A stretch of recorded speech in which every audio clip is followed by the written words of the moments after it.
تعالوا بينا نقيم أدوية الدايت أو أدوية سد الشهية وتعلية الحرق اللي موجودة في الماركت، ولو السلسلة دي عجبتكم ممكن نعملها سلسلة تانية. أول حاجة نقيمها الكروميترول.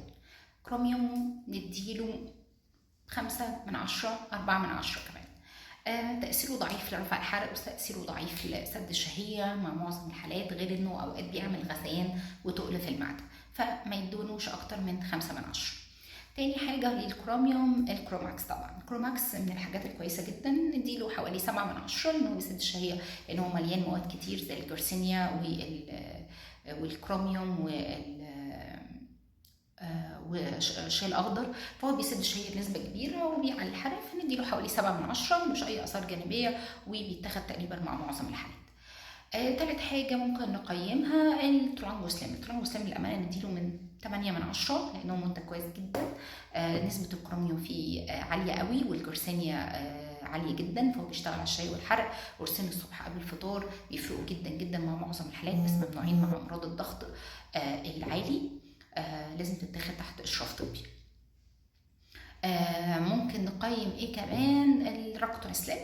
راكتونسلام نازل السوق بقاله فترة مش كبيرة، قيمة مقابل سعر 120 جنيه للعلبة، فده سعره كويس جدا. بيشتغل على الكربوهيدرات، بيحرق كمية الكربوهيدرات اللي أكلناها، فمنافس حلو جدا للناس اللي عندها مقاومة أنسولين وبتاكل كميات عيش وبتحب العيش كتير، فالراكتون من الحاجات الكويسة، فنقيمه في حدود 7/10.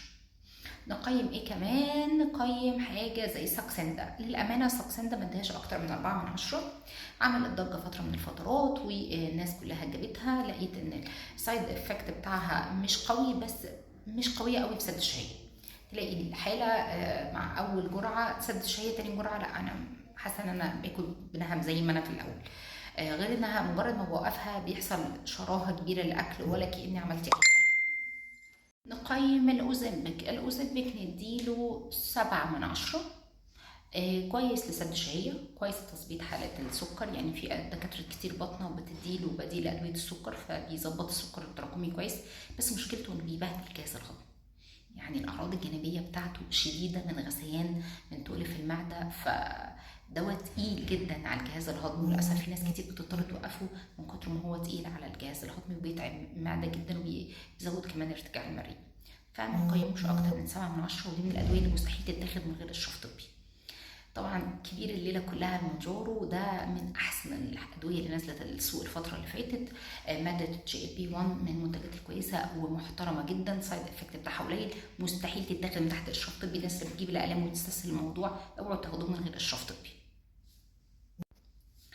حل سحري للناس اللي عندها مقاومة أنسولين، الأوزان اللي فوق 100 وخايفة تعمل عملية تكميم. حل مشاكل الناس اللي مش قادرة تدخل جراحة وما عندها فوبيا من الجراحة ومش عايزة تدخل العمليات.